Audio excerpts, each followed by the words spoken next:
ಕಾಗೆ ಕೂಗುವ ಮುನ್ನ ಹಚ್ಚಬೇಕು ಬೆಂಕಿ. ಹಾಳೆ, ಕೊನಮಟ್ಟೆ, ಕುಂಟೆಗಳ ಜೊತೆಯಲ್ಲಿ ಒಂಚೂರು ಸೀಮೆಎಣ್ಣೆ ಅಥವಾ ಡೀಸೆಲ್ ಹಾಕಿ ಬುಗ್ಗನೆದ್ದು ಬೆಂಕಿ ಎದ್ದೇಳುತ್ತದೆ.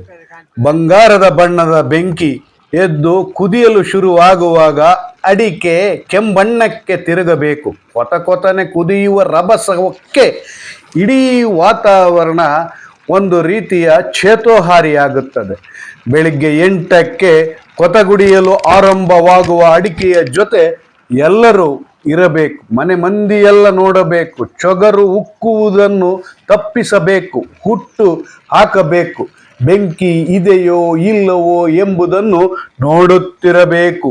ಕೆಲವೊಮ್ಮೆ ತಿಂಡಿಗೋ ತೀರ್ಥಕ್ಕೋ ಮನೆಯೊಳಗೆ ಹೋಗುವ ಮುನ್ನವೇ ಬೆಂಕಿ ಭದ್ರಾವತಿಯತ್ತ ಹೋಗುತ್ತದೆ ಎಂಬುದು ನಮ್ಮ ತೀರ್ಥಹಳ್ಳಿಯವರ ವಾದ.